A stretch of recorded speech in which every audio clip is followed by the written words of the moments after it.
Hello everyone and welcome to Morning Coffee Break.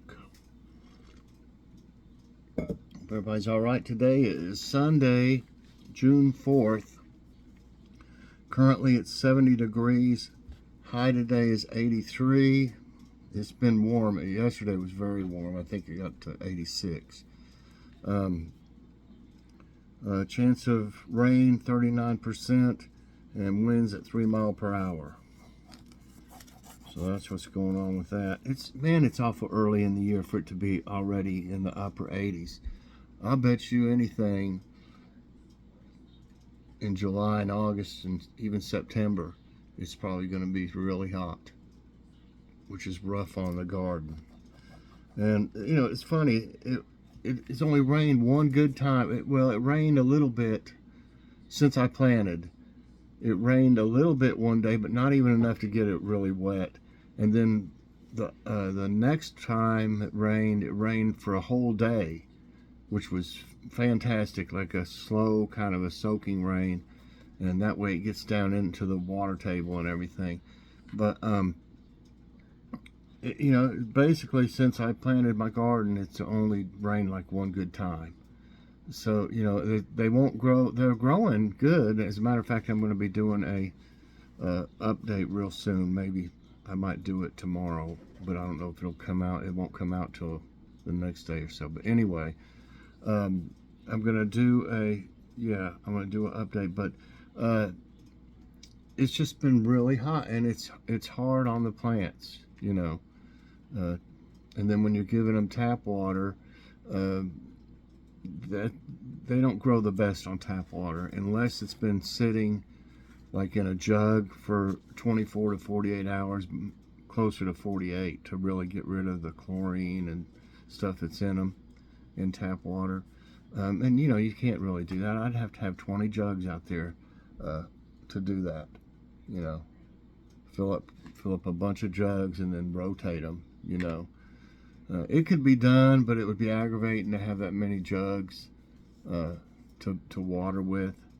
You know, it's so much easier to just use the hose. You know, but I'd much rather. What I'm getting to is I'd much rather it rain than to use tap water any day.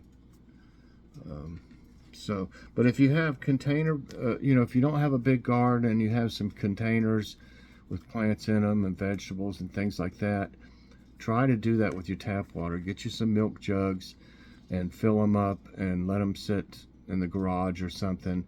And 48 hours is good. I mean, by that time it's going to be really not as good as rainwater still, I wouldn't think, but it'll be a lot better than it was when you first put it in the jugs. If I just had containers out there, I would definitely be doing that. You know, the ones in my containers are actually doing pretty good too. I had to get them up off the ground because of the groundhog.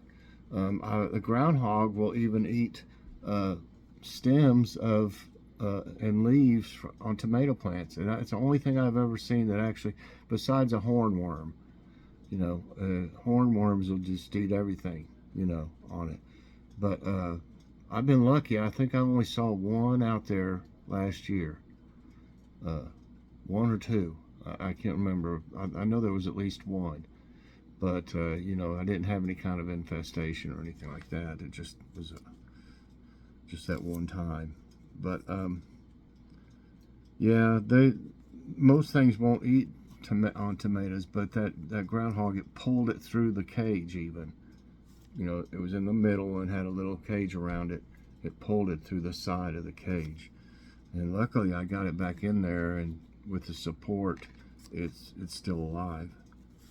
But they're doing pretty good, everything in my pots. The main thing with containers is get the biggest one you can for one plant.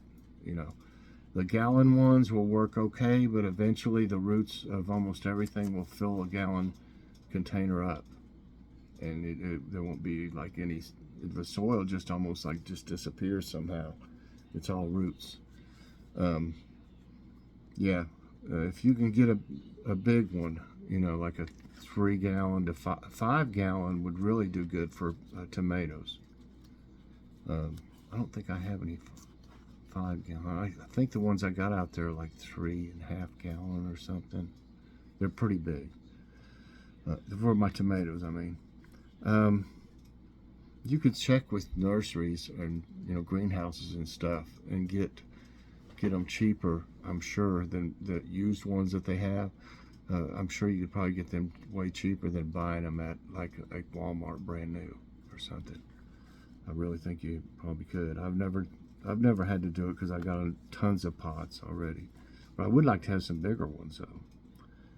Okay, today will be the massive Walmart haul part 2 today, and it's a bunch of stuff.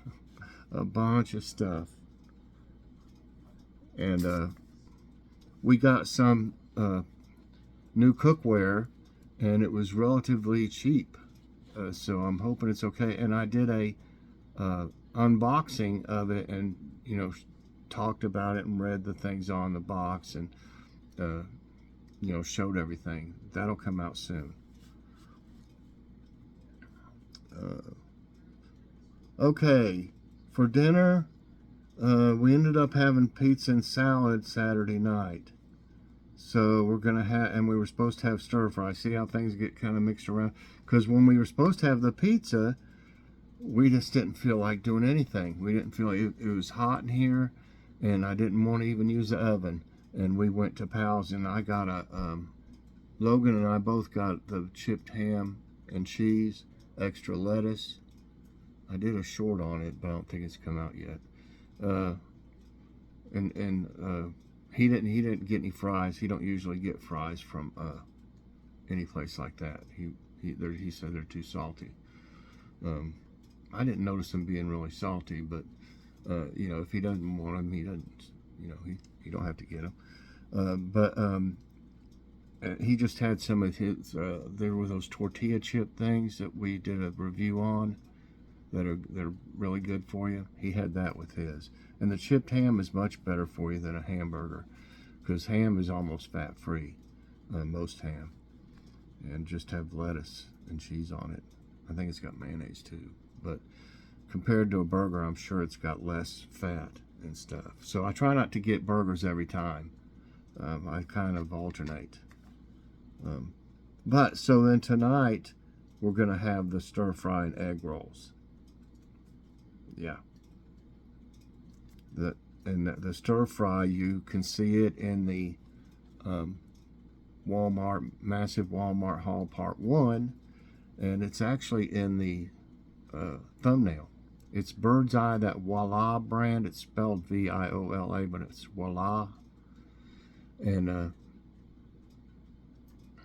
pretty sure that's how you pronounce it. It has the chicken already in it, so I'm anxious to see how that'll be. And I already had some egg rolls. I can't remember what brand they are. They're a good brand. So we'll have that. We need to get a new, bigger frying pan, but I don't know if we can afford it yet after buying those others. I need a big one, almost like a wok. Not a wok, but just a big frying pan. Okay, let's see about some today's tidbits, everybody. Another drink of coffee. Okay. Stay away from young wildlife, says Pennsylvania officials. Pennsylvania officials are urging residents to not touch any young wildlife that they may come across now that the weather is turning warm. Do not remove them from their natural habitat. The young animal may appear to be alone and abandoned, but there is a high chance its mother is nearby. Taking or possessing wildlife is illegal in Pennsylvania. I'd say it is probably in a lot of states. Remember the SpaceX launch of that huge starship that blew up? I mean, I was watching that and I was like, what?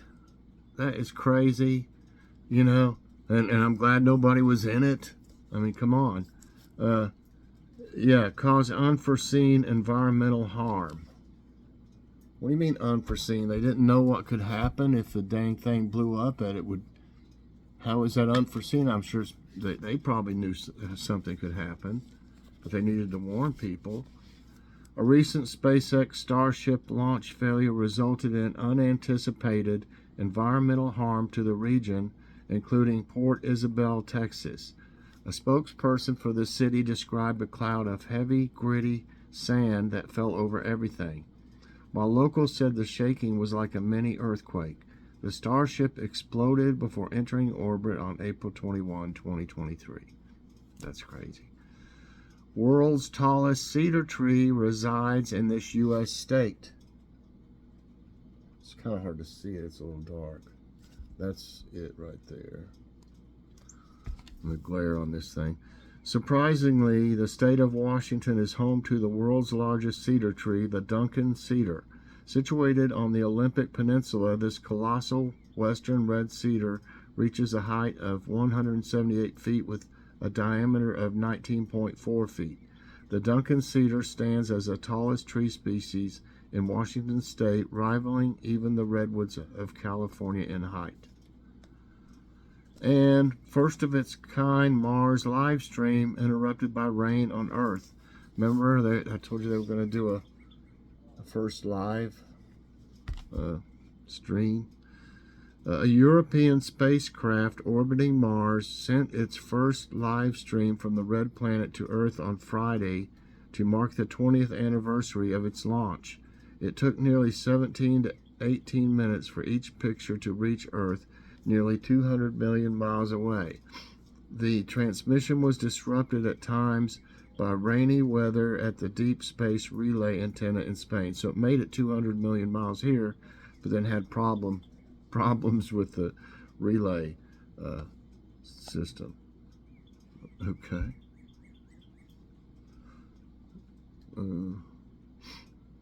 Wow, nice news is right at the top this time. Excuse me, my allergies are bothering me again. I can't, when we mow, I'm sure it's going to be rough. It always is. Okay, let's see what they got here. Let's try this.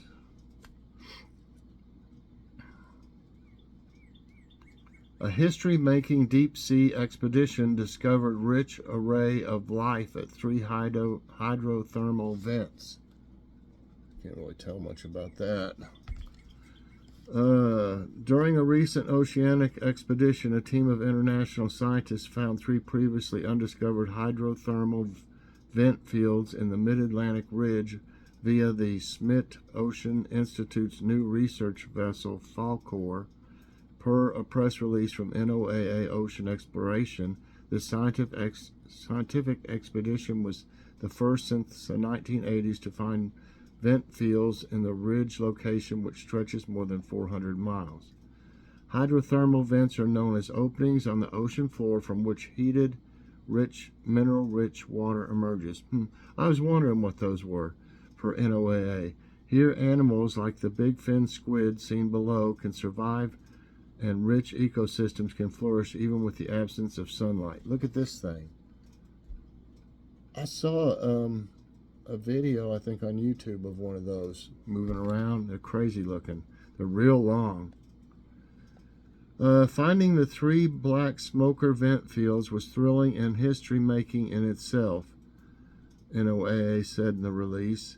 According to Manga Bay, this chimney-like effect is the result of iron sulfide deposits that gushed out dark, sulfurous plumes with temperatures up, noting temperatures as high as 644 degrees that are hot enough to melt lead. Wow, still the vents are active with species that are suited to survive and thrive even in this intense setting. What is this supposed to be? I can't even tell what that is. Anyway, is this a little, let me see what this is. There's a little video, I guess. Maybe you can see something. I'm trying to get to where there's no glare on it.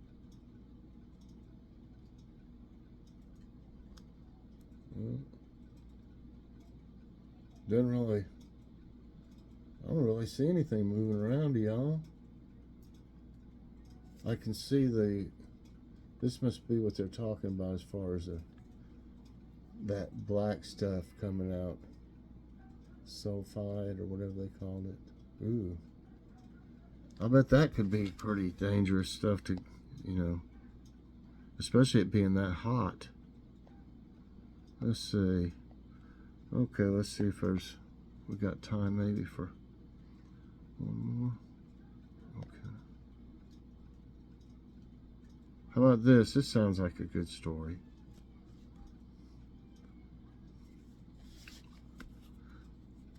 Come on. Sometimes it's slow. Miracle baby rescued from Turkish earthquake rubble reunited with mom after 54 days. Look at that cutie. It was one of the most tragic stories to come out of the deadly earthquakes in Syria and Turkey in February, and now it's being hailed as a miracle. The weeks-old baby girl who was rescued after being buried in the rubble in Turkey for 128 hours has been reunited with her mother, who for months was thought to have died in the disaster. The miracle baby was initially put under the care of the state in the capital city of Ankara and named Jismin, meaning mystery, by nurses. DNA analysis, however, revealed that her mother, Yasmin Begdas, was being treated for her injuries at the hospital about 300 miles away in the city of Adana. There's another picture. Cute baby. With a quick private flight, the baby, whose real name is Vetkin Begdas, was finally with her mother again after 54 days apart.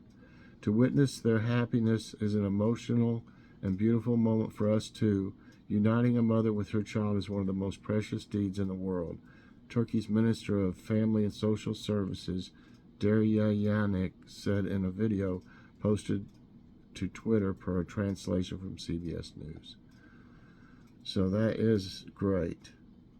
Let's see if they've got they might not have nope. Okay. I don't see a quote of the day today. So anyway, that's it for Morning Coffee Break today, everyone. I hope you enjoyed it. If you did, I hope you'll press that like button. Also subscribe if you haven't already, and share this out, and hit that so you get all my videos as soon as they come out.